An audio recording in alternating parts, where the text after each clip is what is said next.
Hello, what is up guys? It is Keegan here, and it is time for week number 3 of the BBR. We are taking on Emil this week. Took a tough loss last week against J Ricky, so hoping to bounce back this week. If you guys are excited for this week's team builder and then the battle tomorrow, make sure to leave a like on the video and subscribe if you have not already. So let's get into the team that Emil has. Spectre, Tinglu, Screamtail, Zapdos Galar, Volcanion, Moltres Galar with Poison and Steel Terra typing, Glastrier, Cyclizar, Ampharos, Sawsbuck, and Articuno Galar. So he's got the 2 horses and the 3 Galar birds here. And this might be my toughest matchup yet, honestly, looking at this team. I do have some decent answers for Spectre. It's still a pretty hard Pokemon for me to answer. My normal type is a Tauros, which is not the best, especially without knockoff or anything like that to hit it back. Zapdos Galar, also Pokemon really difficult for me to answer. Basically forced to run a Rocky Helmet Uxie. That's the only real answer I have for this, outside of single one-off check scenarios. Tinglu and Screamtail, really good defensive combination. Those 2 Pokemon are very useful for him in this matchup, even though I do have good Pokemon against both of them. They don't really wall. Dragapult does get walled by the Tinglu, but stuff like Iron Hands does actually a lot of good job pressuring that. Volcanion is a difficult Pokemon for me to handle. I do have Vaporeon, but very bulky sets can actually handle my Vaporeon pretty well, especially with Taunt, which we'll see in the team builder. We'll talk about that a little bit.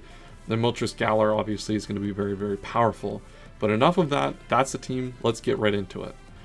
And before we get into the actual build of the team itself, big shout out to Kaz once again for helping out with the team. He always puts in a lot of effort in helping me build the best team possible each week.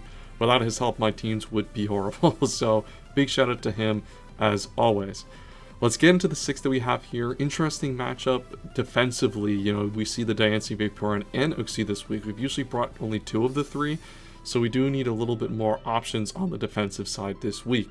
But let's get into it. Let's start off with heavy duty boots, Dragapult. There is spikes on the Tinglu, so we do want to make sure one of our biggest attackers does have heavy duty boots to prevent that from being an issue. One also thing that's important with this Pokemon is that it doesn't really pick up a lot of kills in this matchup. It's it's used its attacks are useful, but stuff like Tinglu is such an effective check to it that really choice specs or something like that not really that useful in this matchup.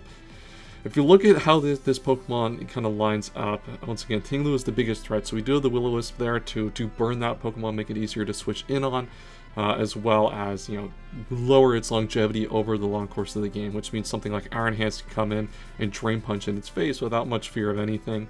But Shadow Ball coverage covers the rest of the team. No real need to have a Dragon move here like Draco Meteor.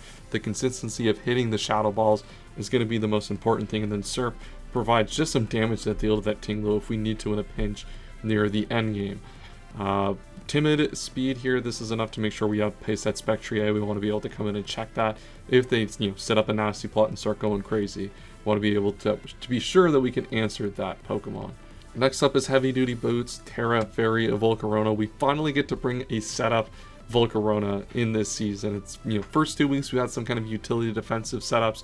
This time a full setup Volcarona does a number on his team here. We do need to pick up some chip, a key chip on stuff like the Volcanion, for example, and against Moltres Galar. If it's Terra Poison and Terra Steel, that could make an interesting prediction there. Likely just going to be Terra Poison in this matchup is my prediction going in, but Fiery Dance, Psychic, and Terra Blast Fairy should cover basically everything, and once we get an opportunity to set up with this, it should be able to just clean the team, given about maybe 30 to 40% on that Volcanion, just in case things get out of hand on that Pokemon. But once again, this is the win condition for this week. It runs through his team, but we have to make sure we set up a perfect scenario to actually get this Quiver Dance up.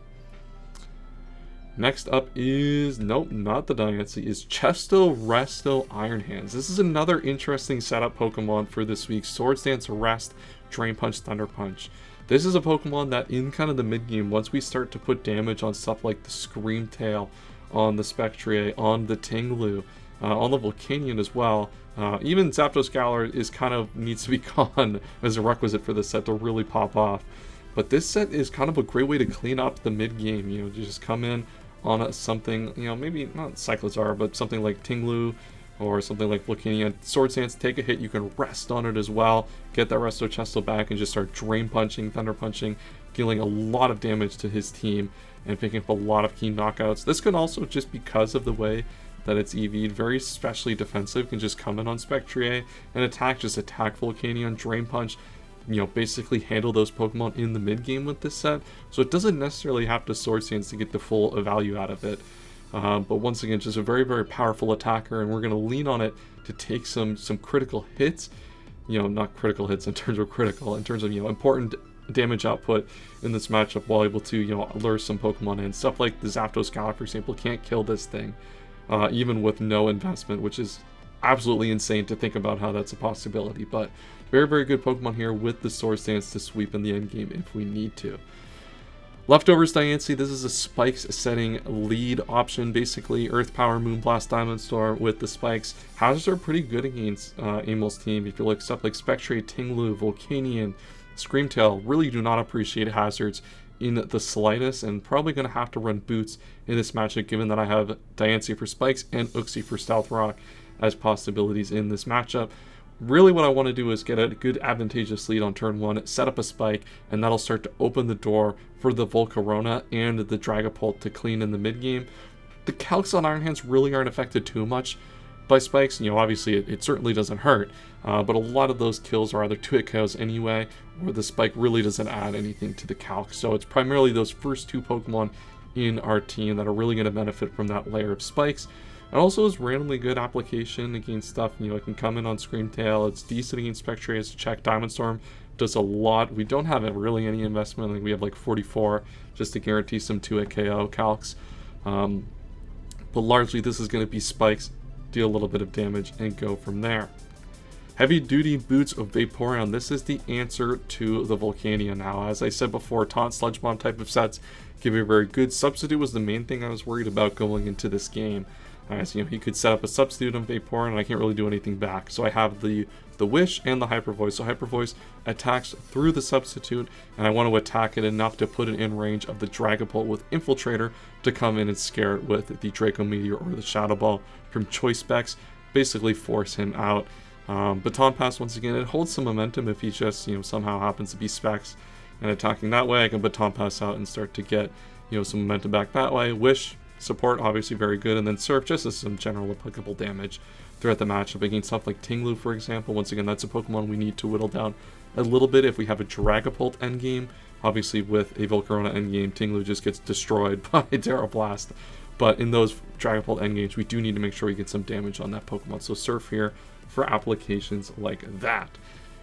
A quick comment here I forgot to make in the recording of the video. We are relaxed in nature to specifically underspeed the Volcanion. Part of the reason we want to take advantage of stuff like Baton Pass is we can get momentum on Volcanion. If we are outspeeding it and Baton Passing, that puts us at risk of having to take a hit with something like Iron Hands on a Steam Eruption, you know, or, you know, a Sludge Bomb, which we just don't want to do. So we are relaxed nature and make sure our Baton Pass always goes second against Volcanion. So if we get that play wrong, there is no cost to it. And then finally, we have Rocky Helmet Uxie on this team. Stealth Rock, T-Wave, U-Turn, and Dazzling Gleam. The last move is kind of almost irrelevant in this team. It could have been Psyshock. I have Dazzling Gleam just because it does a little bit more against Tinglu, for example. Once again, that's the Pokemon I really want to target with damage in this matchup. Stealth Rock, once again, Hazard's going to be very important with stuff like the Zapdos Galar and the Moltres Galar, especially in the Flying type form. I want to make sure my Hazards hit those before the Moltres Galar Terras, and I want to make Brave Bird as punishing as possible, and the Rocky Helmet will definitely help do that in this matchup. U-Turn is going to be a very, you know, costly move for that Zapdos Galar to hit in the back, and that opens up Iron Hands to be able to kill it in certain instances. T-Wave is a very spammable move against his team as well. Obviously, he can just go into Tinglu if he wants. Very spammable against stuff like Volcanion, Moltres Galar, Zapdos Galar, and Spectre. All do not want to take a T-Wave, so very, very useful there. And then, as I said, Dazzling Gleam, not really that useful. And U-Turn, look, I play Draft, I click U-Turn. It is it is what it is. There's not that much complication on that side. So it's a pretty short team builder. I think this is a pretty tough matchup in certain instances to play around, so you'll see that play out in the game. But I think in terms of the team build, kind of very, very straightforward. Set up Volcarona, use Dragapult to kind of clean up in the mid game with stuff like and Iron Hands as well to clean up in the mid game, and then a few key defensive options to switch into his threats.